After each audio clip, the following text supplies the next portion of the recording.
What's up guys, my name is Ace, and welcome back to another gun guide. This is the series where I share all of the important stats as well as some great attachment combinations for every gun in Call of Duty Vanguard. And in today's episode, we're going to be moving on to the brand new assault rifle that came with the Season 1 update. This is the Cooper Carbine. And starting it off, as always, let's have a look at our damage, and it turns out no matter where you shoot the enemy in the body, it's going to be a 4-shot kill up close and a 5-shot kill at longer ranges. As for our head and neck damage, this is 37-31, which means it's going to take 2 headshots mixed in with body shots at any range in order to reduce the number of shots to kill, so headshots aren't really super effective with this gun. As for our rate of fire, this is quite fast for an assault rifle at 811 rounds per minute, and what this means for our time to kill potential is in the 4-shot kill range, it'll be a 222 millisecond time to kill, and the 5-shot kill range is 296 milliseconds. This is one of the fastest killing assault rifles out of the box with no attachments in the entire game. As for our headshot time to kill potential, assuming we hit 2 shots to the head and then the other one can hit anywhere in the body, this is 148 milliseconds, which is a really fast time to kill. Then when it comes to our bullet velocity, this is standard for assault rifles at 885 meters per second, and now let's move into our ranges, which, as you can see here, our range values aren't really great for an assault rifle at least. Our 4-shot kill range only extends out to about 34 meters, and then beyond that, it'll take you 5 shots to kill. And then when we have a look at hardcore game modes, unfortunately, the Cooper Carbine is not a 1-shot kill to the body, even at point-blank range. It's going to take you 2 shots to kill to the body. However, at any range, if we land a head or a neck shot, it will be a 1-shot kill. After that, let's get into our hipfire spread, and the Cooper Carbine is kind of right in the middle of assault rifles. It doesn't have terrible hipfire, but it also doesn't have amazing hipfire by any means. And then let's get into idle sway, which once again, this is fairly standard for an assault rifle. There's definitely some movement while aiming down sight, so this could impact your first shot accuracy, but it's not bad by any means. Now, more importantly, let's have a look at our recoil, and as you can see here, there's not a ton of recoil on this gun. It kicks upward and to the right, but there is a little bit of a zigzag. There is some side-to-side movement mixed in there, which does introduce a bit of randomness into gunfights. And another thing to mention is there is a decent amount of jump between the first and the second shots, and that is also very important to be aware of. But then let's have a look at our aim down sight spread, or bloom, with this gun, and at 33 meters, you can see it's fairly standard for an assault rifle. It's comparable to like the STG-44 or the NZ-41. It's not quite as precise and accurate as the automaton, but it's not bad, and in most gunfights in regular multiplayer maps, this shouldn't be an issue for you. Next up, let's have a look at our handling stats, and our aim down sight time is a bit slower than average for assault rifles at 265 milliseconds. And it's a similar story with our sprint out time. It's fairly standard at about 250 milliseconds for our standard sprint out time and 384 milliseconds for our tactical sprint out time. As for our reload add time, this is definitely on the slower side for an assault rifle at 1.89 seconds. And finally, for our base stats, let's have a look at our mobility stats, and it's kind of interesting because our base movement speed and our sprint speed are a bit slower than average for assault rifles. It's not a very fast-moving gun. However, one of the upsides to this is it's got a very solid base aim-down sight strafe speed, so you can actually strafe in gunfights quite effectively with this gun right out of the box without even having any attachments equipped. So there we have it. Those are the base stats of the Cooper Carbine. However, there's one other characteristic I wanted to mention with this gun that really stood out to me. And this is, when aiming down sight and firing with this gun, there is a lot of blur and muzzle smoke. It almost reminds me of the visual blur that we saw in the beta with all of the guns, and then they ended up fixing that for launch. It seems like that fix didn't carry through to the Cooper Carbine, because that was probably a work in progress at the time. So perhaps this will change in the future, but it is something I wanted to mention, and it's one of the downsides currently of using this gun. In either case, let's move on to some of the most important attachments to look at. The first set of attachments are going to be our barrels, and let's start it off with the barrel recoil. When it comes to the first barrel, the 22-inch Cooper Custom, this one is great. I really like this barrel because it definitely cuts down on that horizontal randomness, which is the hard part of the recoil to control, so that's actually one of my favorite barrels right there. But then after that, we have the 8-inch ragdoll barrel. This one definitely increases recoil. However, the 18-inch ragdoll, this one significantly improves our recoil.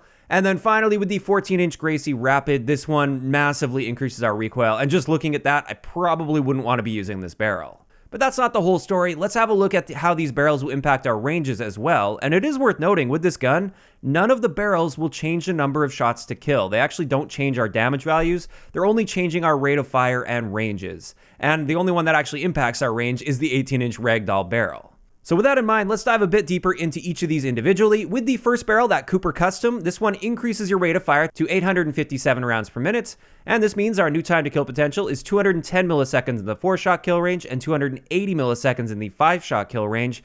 And it is also worth noting that, surprisingly, this also improves our recoil control, so we're killing faster and we're more accurate. The only real big trade-off here is it does pretty significantly harm your sprint out time, so you will have to develop your class setup and or your playstyle around that.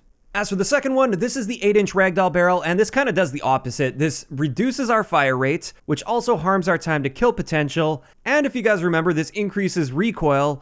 And as a result, I would say this is generally not worth using because all you're getting out of this are handling improvements, and it's just not worth that slower time to kill, slower fire rate, and worse recoil on top of that.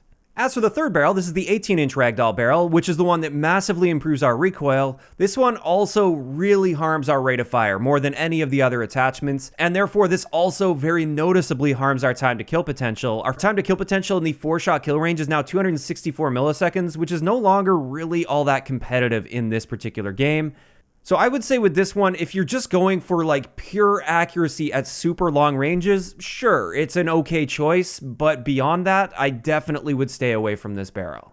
And then finally, for the fourth barrel, this is the 14-inch Gracie Rapid Barrel. With this one, it massively improves our rate of fire to over 1,000 rounds per minute, and this means our new time to kill potential up close is 177 milliseconds to the body, which is a great time to kill potential. But remember what this does to our recoil. This is going to be practically unusable at even like medium to long ranges.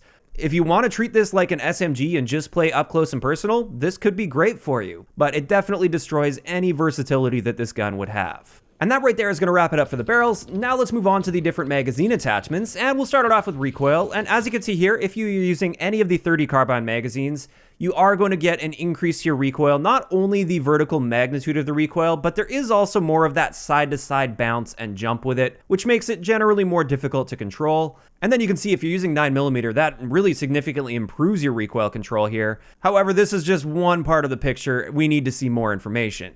Let's now move into our range values, which as you can see here with 30 carbine, it turns this into a 3 to 4 shot kill while also improving our maximum damage range, which is great. The 45 ACP, this is what the gun in the game at least is chambered in. I know it's not chambered in that in real life, but in the game it's chambered in 45 ACP by default, so that doesn't change your range value at all. And then with 9mm, this eliminates our 4-shot kill range, so it's a 5-shot kill at all ranges.